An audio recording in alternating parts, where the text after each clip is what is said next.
I'm a bad motherfucker.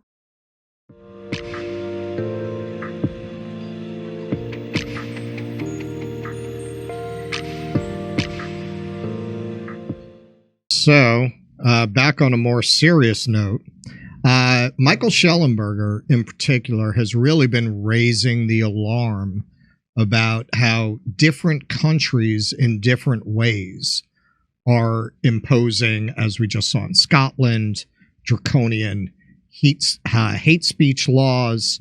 Now we're seeing a situation in Brazil, which Schellenberger is describing under Lula as a move towards a kind of dictatorship. Now, Schellenberger's argument is that this is all driven by the deep state and the State Department and the WEF, global actors working in conjunction with the intelligence agencies to create basically a death by 1,000 cuts. Because if these social media platforms are trying to operate everywhere, and you have these laws here, these laws here, these laws here, his argument is they're going to tend to go down to the lowest common denominator so that it will ultimately impact us, because they're just going to wind up running their platforms in accord with all the international laws.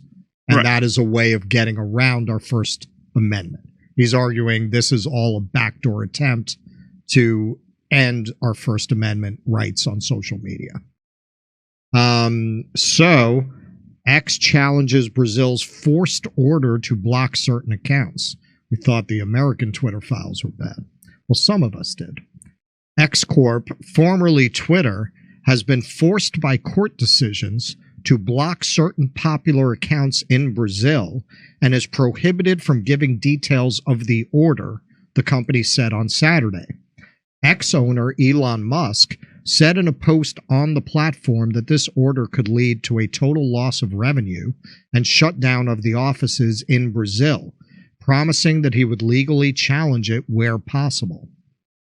The social media company said it is unaware why the blocking orders have been issued and is barred from giving details of the impacted accounts, adding that it is threatened with daily fines if it fails to comply.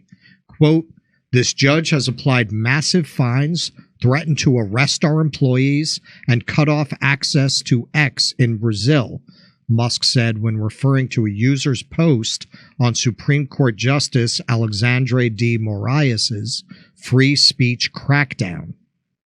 All right, so this is Schellenberger's post. We're going to play it all through because this is important. He says, Brazil is on the brink. I'm reporting to you from Brazil, where a dramatic series of events are underway.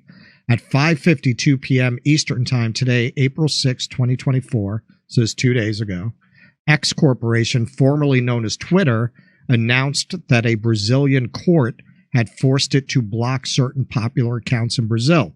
So you want to know what the Twitter files is about here, what these court fights are about, why, what the journalists, Matt Taibbi, Barry Weiss, yes, I know we have our issues with her, but you did work on them, Schellenberger, what was so important about what they revealed? This is what they want to do here. This is what they want to do here. And if you get a bad decision from the Supreme Court on the appeal that I was mentioning before, where Biden appealed the lower court ruling that said the FBI reaching out to these social media platforms, and I believe they actually used the example, which we did on our own, of it being like the mafia. Like, to say that that's not a threat when the FBI calls you, it's saying, well, when the mafia comes to your fruit stand and says, you know, it might be a good idea if you gave me $100. It's not a threat. It's a suggestion. Come on. Of course it's a threat. Anything, Keaton, before we go to the video? No, let's do the video. All right. Hey everyone, it's Mike Schellenberger, and I'm reporting to you at this moment from Brazil, where a dramatic series of events are underway. At 5:52 p.m. Eastern Time today, April 6, 2024, X Corporation, formerly known as Twitter, announced that a Brazilian court had forced it to, quote, block certain popular accounts in Brazil. Then, less than 1 hour later, the owner of X, Elon Musk, announced that X would defy the court's order and lift all restrictions. As a result, said Musk, we will probably lose all revenue in Brazil and have to shut down our office there. But principles matter more than profit, he added. At any moment, Brazil's Supreme Court could shut off all access to X Twitter for the people of Brazil. It is not an exaggeration to say that Brazil is on the brink of dictatorship at the hands of a totalitarian Supreme Court justice named Alexandre de Moraes. President Lula da Silva is also participating in this push towards totalitarianism. Since taking office, Lula has massively increased government funding of the mainstream corporate news media, most of which are encouraging increased censorship. What Lula and de Moraes are doing is an outrageous violation of Brazil's constitution as well as the United Nations Declaration of Human Rights. At this moment, Brazil is not yet a dictatorship. It still has elections, and the Brazilian people have other means at their disposal to confront authoritarianism. At the same time, the federal Supreme Court and the Superior Electoral Court, which it controls, are directly interfering in those elections through censorship. 3 days ago, I arrived in Brazil and published the Twitter files for Brazil. They show that de Moraes has violated the Brazilian constitution in multiple ways. He illegally demanded that Twitter reveal private information about Twitter users who used hashtags that he considered inappropriate. He demanded access to Twitter's internal data, violating the platform's policy. He censored on his own initiative, without any respect for due process, posts on Twitter by parliamentarians from the Brazilian Congress. And Moraes tried to turn Twitter's content moderation policies into a weapon against supporters of then-President Jair Bolsonaro. I say all of this as an independent and nonpartisan journalist. I'm not a fan of either Bolsonaro or Trump. My own political views are very moderate, but I know censorship when I see it. The Twitter files revealed also that Google, Facebook, Uber, WhatsApp, and Instagram betrayed the people of Brazil. If this evidence is proven and admitted to, the executives of those companies behaved like cowards. They provided the Brazilian government with personal registration data and telephone numbers without a court order. Therefore, they violated the Brazilian laws. When Twitter refused, to their credit, to provide Brazilian authorities with private user information, including direct messages, the government of Brazil attempted to sue and hold Brazil's top Twitter attorney in criminal contempt. When I was in Brazil in 1992, at the time, the slogan of the Workers' Party was "Without fear of being happy." In recent days, I've spoken to dozens of Brazilians, including professors, journalists, and respected lawyers. All of them told me that they are shocked by what is happening here. They told me that they themselves are afraid to speak their mind, and that the Lula government, the Workers' Party government, is complicit in creating this climate of fear. Look, Brazil belongs to the Brazilians. It's not my country. Such there's limits to what I'm capable of doing. But what I can say is that there are many Brazilians who do not feel safe saying what must be said. Alexandre de Moraes is a tyrant, and the only way to deal with tyrants is to confront them. It's up to Brazil's senators now to confront this tyrant, and it's up to the people of Brazil to demand that their senators do so. Okay, so Elon Musk retweeted this, saying this is all accurate. This is where I think a lot of people have very conflicted feelings about Elon Musk. Overall, our take has been from the beginning, it's not a good situation when we are put in a position where you have to decide which billionaire to back in order to get your rights secured. That is really a throwback to aristocracy, right? You have to choose which of the nobles, which of the noble houses you are going to pledge your allegiance to. So that's not a good situation in and of itself, but it is the situation in which we find ourselves. And as much as Elon has a Queen of Hearts tendency to just wake up in the morning and whatever mood he's in will determine what he does that day, very off with their heads. I don't know anyone else in his position to do so who would be battling censorship in this way, in spite of his acknowledged and admitted hypocrisy in that area, not admitted by him, but by myself. Keaton? Well, yeah, I mean, it works to our advantage. And by our, I mean users of social media, especially users like us who kind of have to take advantage of the more liberal speech policies under Elon's reign than under Jack Dorsey's, right? And in this case, however hypocritical he's been, and he's been quite hypocritical on like many instances, not just one or two, he has built his brand as a free speech activist. Now, how deserving he is of that label is a different question, but he certainly sees that as his brand, and that backs him into a corner where he can't back down in a situation like this, because that would just be to betray his entire brand. And you know, I mentioned this earlier in the stream, but you know the exact figure on this, or close to the exact figure, but I think it's something like 10% of Twitter users generate about 80% of the content. Yeah. And you know, now that the last I saw that was before the takeover. I don't even know what it is now. That was under the Dorsey regime. For sure. But I mean, now you see the really big accounts are the ones that take most advantage of the free speech policies regarding Israel. I mean, you got, you know, Jackson Hinkle and Jake Shields. They have huge accounts now. Their accounts are on fire now because they're able to post, you know, pro-Gaza content. You have accounts like the Vigilant Fox, who do a lot of the COVID work on there. They would not be able to exist on a platform that adjusted its worldwide policies to sort of fit in with these rules that these certain censorious regimes try to put in place. And so he is put in a spot where he has to take a stand. Now, in an example like Rumble, where we are right now, that's a more principled stand from a no bullshit free speech forum. Right. When they take a stand against this kind of stuff, it's because they mean it. When Elon does it, it's probably because that's his brand. And at this point, that is the path of least resistance. Ultimately, who really gives a shit? The bottom line is that he's doing it. And finally, this is a really horrible look for the left, and a really horrible look for Lula, who I think has taken a lot of good stances on a lot of very important issues. But you know, it's just a crying shame that he is backing this.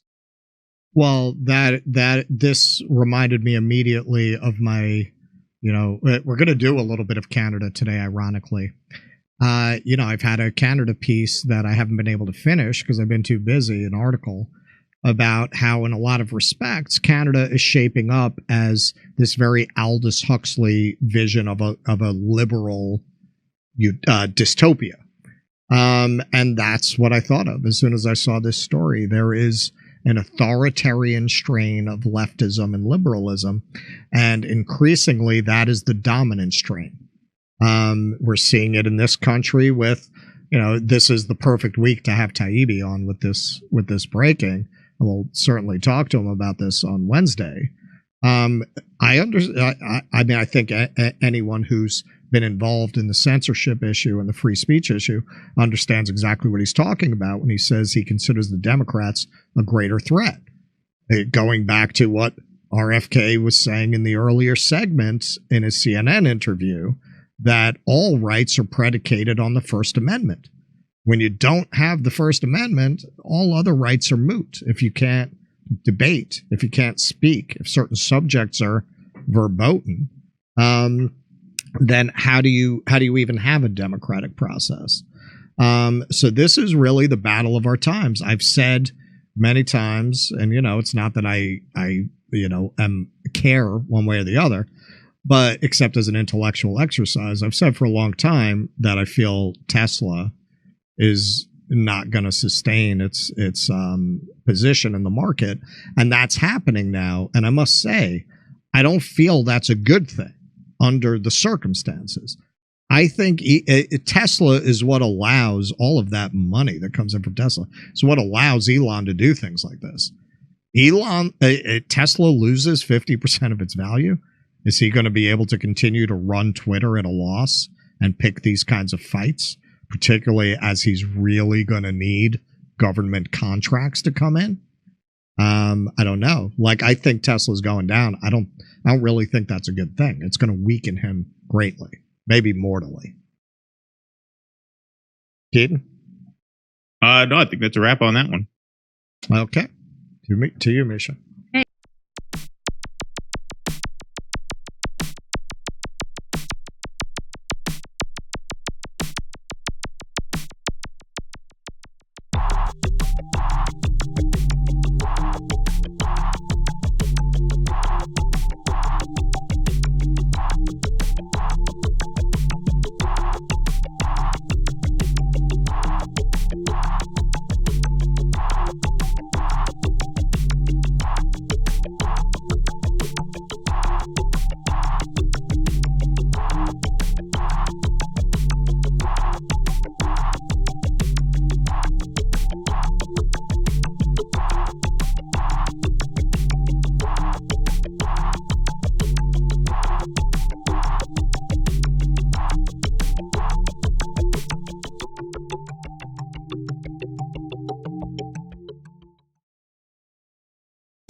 found a rabbi hole, tunnels and all.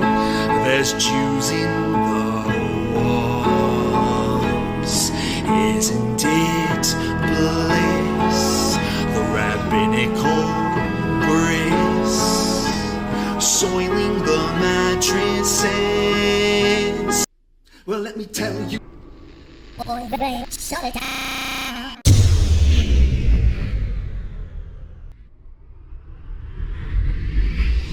If I were Rabbi Shmuley and diddle diddle diddle digga digga diddle diddle dum, all day long I'd diddle little bums. If I were a Shmuley man, I'd peddle all my dildos, dreidel dildos, selling dildos with my daughter and her mum. If I were a Jewish Shmuley man, I'd be digging with a dildo in my bum. I'd wear a grotesque nose and go grab some goyim right on the nipple with a pinch. A Shabbos lap dance brace for the youngest mensch. On a scale of 1 to 10, how much do you hate shitty coffee? I, for one, really hate shitty coffee, which is why I'm excited to introduce to you a company that's revolting against shitty coffee, and it's called the 1775 Coffee Company. Now, I haven't had it yet because I only drink decaf. Steph has had it. Steph, how do you like it? I really like it. I've been, you know what? I have a French press, and so I've been using my French press and totally enjoying it. It's delicious. It's smooth. It's smooth. So 1775, the world awake. In 1775, the world awakened to a new era. And now it's 1775 Coffee Company is bringing you a coffee that embodies that revolutionary spirit. Crafted with passion and precision, our beans are ethically and exclusively sourced from the finest coffee beans farms of Bolivia. Didn't know that. 1775 Coffee Company's farm-to-cup journey ensures the highest quality of authenticity and sustainability from start to finish. With each sip, your palate will recognize and appreciate the dedication and passion that goes into crafting this single-sourced brew. 1775 Coffee Company takes pride in offering customers a truly exceptional coffee experience with their premium coffee collection. But their dedication to this revolution extends beyond the realm of taste. Safeguarding freedom of speech is critical right now, which is why 1775 Coffee Company has joined forces with Rumble in defense of one of our most fundamental rights, freedom of speech. Coffee that's sure to awaken all your senses, including the sense of freedom. So choose 1775 Coffee by going to 1775coffee.com/litter. That's LITTER, and use the code LITTER for 10% off the checkout on your first order. 1775 Coffee, brewed to perfection, crafted with revolution.